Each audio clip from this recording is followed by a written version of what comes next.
ಈ ಒಂದು ಕಾನೂನು ಕೇವಲ ಒಂದು ಕೋಮಿನ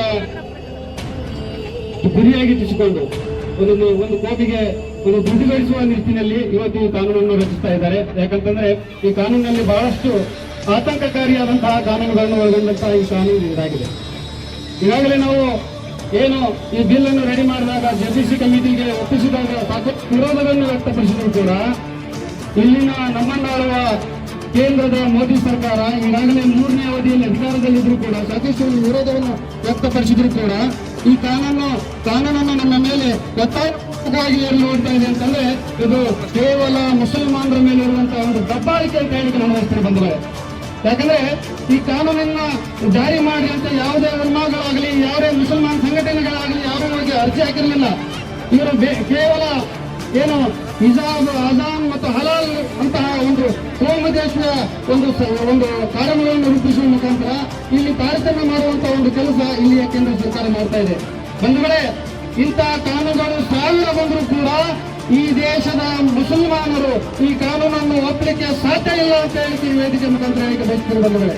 ಯಾಕಂದ್ರೆ ಇದು ಹಿಟ್ಲರ್ನ ಆಳ್ವಿಕೆ, ಈ ಮೋದಿಗೆ ಆಳ್ವಿಕೆ ಇದೆಯಲ್ಲ, ಇದು ಹಿಟ್ಲರ್ನ ಆಳ್ವಿಕೆ ಅಂತ ಹೇಳಿಕೆ ಬಯಸ್ತೀನಿ.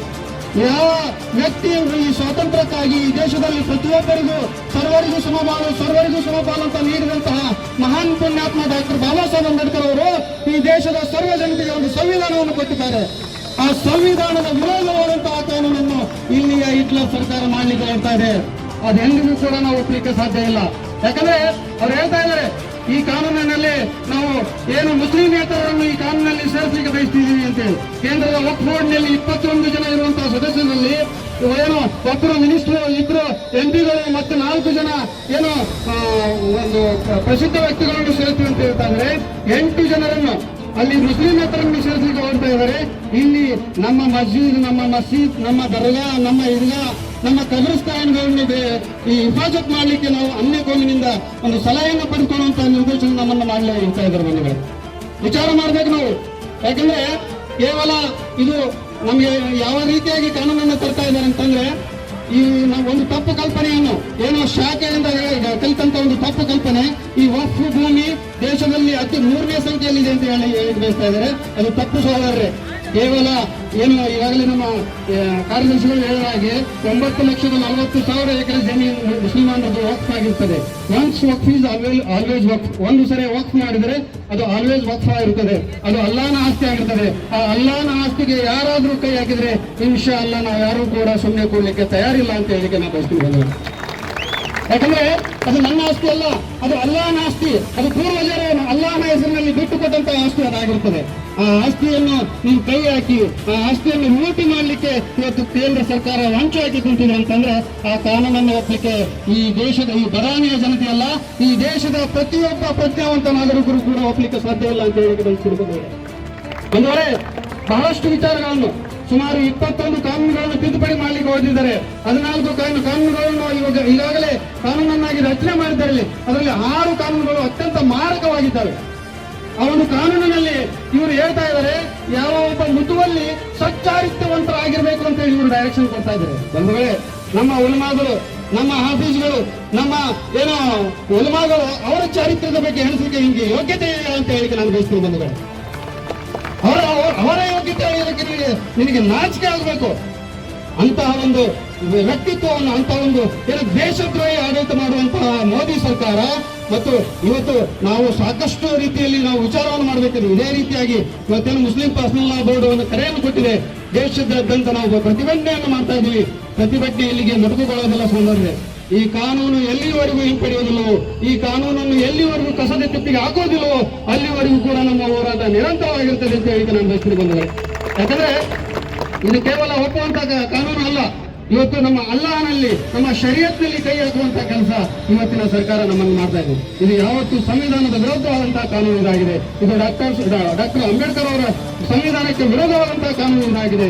ಈ ಕಾನೂನನ್ನು ಈ ದೇಶದ ಪ್ರತಿಯೊಬ್ಬ ಪ್ರಜ್ಞಾವಂತ ನಾಗರಿಕರು ಕೂಡ ಒಪ್ಪಲಿಕ್ಕೆ ಸಾಧ್ಯ ಆಗುವುದಿಲ್ಲ. ಯಾಕಂದ್ರೆ ಒಂದು ನಿರ್ದಿಷ್ಟವಾದಂತಹ ಕೋಮನ್ನು, ಒಂದು ನಿರ್ದಿಷ್ಟವಾದ ಕೋಮಿಗೆ ಒಂದು ಅನ್ಯಾಯ ಮಾಡುವ ಉದ್ದೇಶದಿಂದ ಈ ಒಂದು ಕಾನೂನನ್ನು ರಚಿಸಲಾಗಿದೆ. ಅದರಲ್ಲಿ ಒಂದು ಪಿತೂರಿ ಮಾಡುವ ಮುಖಾಂತರ ಈ ದೇಶದ ಜನರನ್ನು ದಂಗೆ ಎಬ್ಬಿಸುವಂತಹ ಕೆಲಸ ಈ ದೇಶದ ಕೇಂದ್ರ ಸರ್ಕಾರ ಮಾಡಲಿಕ್ಕೆ ಬರ್ತಾ ಇದೆ.